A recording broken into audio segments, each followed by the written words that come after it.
Gente, vou ouvir agora Eric Peruca. Tá com sono, hein, mano? Chama um café daqui a pouco. Eric vai falar sobre a igreja culturalmente relevante. Fala, mano. Oi, gente, boa tarde. Paz de Deus. Paz. Bom estar aqui nesse aniversário. E meus amigos sabem, acho que a melhor forma que a gente pode comemorar o aniversário é repensar quem nós somos, né? E, cara, feliz demais de estar aqui com os irmãos, muito bom ouvi-los. Pena que dá pra todo mundo falar, mas eu tô feliz de estar aqui nessa igreja que é importante para nós. Eu acho que todo mundo que é cristão já faz um bom tempo sabe da importância dessa comunidade, não só a Vineyard aqui em Vila Velha, mas no mundo. Nós anglicanos, no mundo inteiro, temos uma estima muito grande pelo que a Vineyard representa no mundo. Acho que a Vineyard, sempre que a gente lembra do nome, até o próprio nome já representa isso, mas quem esses caras são, estão a graça de Deus, você sente um vento fresco, né? E quando as coisas ficam difíceis, eu lembro que existe uma Vineyard e aí fica legal. Massa. E eu tô sentindo feliz demais de estar aqui, tá bom? Olha só, cara. Falar de igreja cultura é uma coisa que eu acho que demanda um pouco de paciência. Não é difícil de entender, a gente tem que ajustar os termos para a gente poder conversar melhor sobre. Então, se eu conseguir contribuir para isso aqui, eu acho que já foi massa. Pelo menos lembrar os irmãos de como é que a gente pode utilizar melhor os termos. Porque a gente que fala de cultura, especialmente em seminários bem aplicados, enfim, o pessoal usa um teórico, acho que é o Richard Niebuhr, que criou um marco para entender a relação entre igreja e cultura, que ficou assim, talvez o mais significativo. Só também queria provocar e ver se isso está funcionando, que é o seguinte, você acha que... que é o seguinte, existe uma relação da igreja acima da cultura, que seria uma espécie assim, os movimentos culturais a gente observa de cima, porque nós estamos num lugar privilegiado, nós como igreja, para observar tudo, e geralmente a gente está em cima também, porque está num lugar mais alto, mais privilegiado, não só de observação de análise, mas também de experiência. O que a gente vive aqui é superior ao que as outras pessoas vivem. E aí isso nos gera um pouco de alienação em relação a tudo, assim, a gente não se mistura. E não é porque a gente está do lado, nós estamos em cima. Então, acho que já disse, alienação não tem muito bom, assim, né? É o isolacionismo que não tem bons resultados, tá? E tem gente que tenta, é uma forma de compreender a coisa. Tem gente que é cristã e se sente abaixo da cultura, ou seja, a cultura está sobre nós, nos esmagando, e não tem como a gente andar muito nessa coisa. Como se tivesse para usar um termo difícil, né? Mas uma avalanche de lama cultural e você está ali aprisionado, então você tem que aceitar que dói menos. Mas também há uma outra relação possível, que é de tentar assim, não, eu não estou nem abaixo nem acima, eu estou por dentro da cultura, e aí tem duas formas de se relacionar com isso. Eu abraço, que seria uma tentativa de ser um nativo dessa cultura, e o nativo, por exemplo, o brasileiro, ele está imerso na brasilidade, não tem como fugir disso, né? Ou você rejeita totalmente, eu estou aqui dentro, mas eu rejeito, que seria um olhar mais de estrangeiro. Eu estou aqui, não tem como sair daqui, mas eu rejeito tudo. Eu estou tentando criar uma relação de resistência, ou seja, contracultural. Então, eu acho que todas essas formas de análise são formas de ruins e péssimas de lidar com a cultura. E aí o Richard Niebuhr propõe uma coisa que é ser nós que somos agentes de transformação da cultura. A gente é a visão mais aceita e tudo mais. Mas eu acho que antes disso, é preciso entender o que é cultura. Porque cultura não é algo que você se relaciona de fora. Eu vou transformar aquilo ali. Você está imerso nisso. Então, quando você diz assim, olha, eu quero transformar a cultura, o jeito que você falou isso já é moldado por uma cultura. Porque cultura é o que o ser humano faz. Nós somos agentes culturais, necessariamente agentes culturais. Então, cultura, num termo mais abrangente e amplo, tem a ver com linguagem, com vestimento, com costumes, o jeito de andar. Nós andamos iguais. Já é por que o pessoal até dos bairros da cidade costuma ter um ritmo de caminhada parecido. Eu me lembro que quando eu era pequeno, eu percebi que o pessoal do meu bairro começava a usar o mesmo chinelo, que na época era o Kenner, e andava balançando os braços. Ou seja, o fato de você, o bairro que você mora molda a forma com que você caminha, o ritmo que você anda. Então quando você fala assim, eu quero transformar a cultura, depende assim, que parte disso? Porque a gente usa o termo de forma muito equivocada, como se cultura fosse tudo aquilo que está ligado à arte. Tipo assim, no meu bairro tem uma feirinha cultural. Meu irmão, toda feirinha cultural, feirinha é cultura. E se não tem feirinha também, é um aspecto cultural. Todo produto humano é cultura. Então você não tem como ficar livre disso. Cultura é o que você faz o tempo todo, ou o que você não faz o tempo todo. Isso é o que a gente é. Cultura é isso.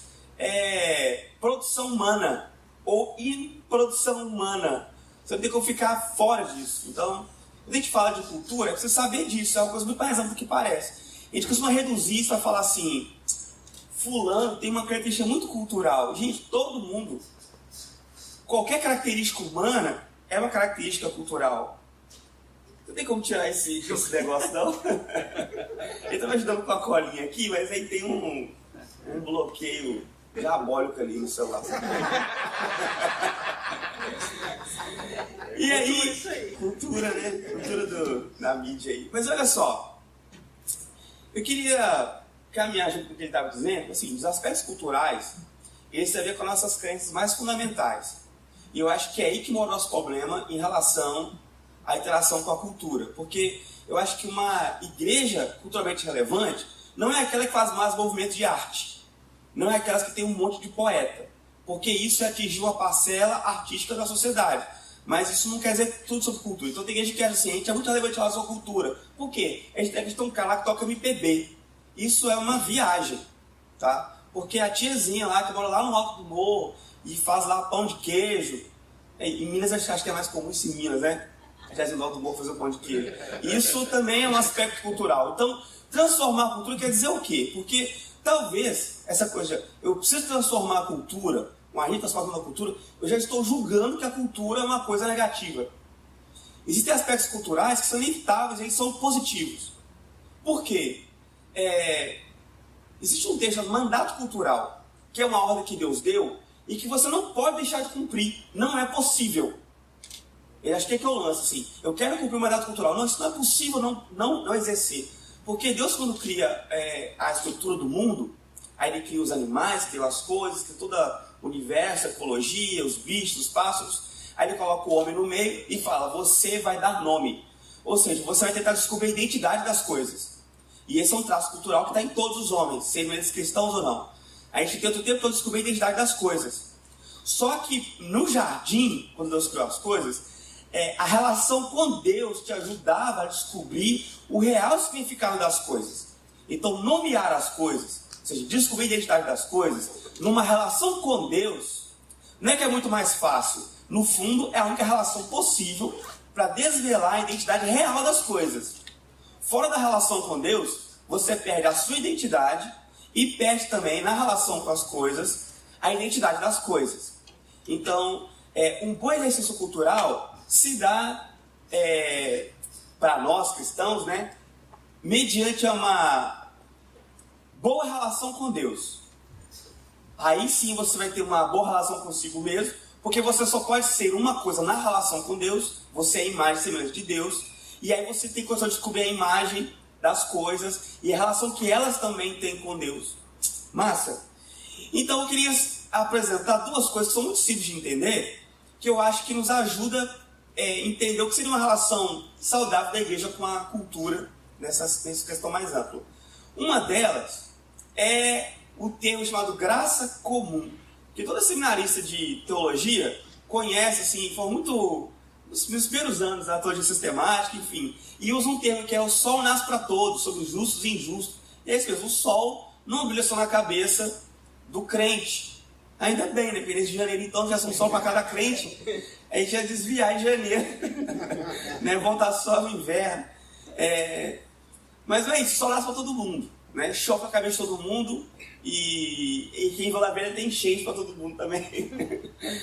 Mas é o seguinte, olha, não é só sol que Deus criou para todo mundo. Inteligência Deus distribuiu, Então tem intelectuais que servem a Deus e uns que servem o diabo, outros servem a si mesmo, né? Enfim, tem inteligência que Deus distribuiu como um dom, uma graça que não é só para aqueles que são filhos de Deus.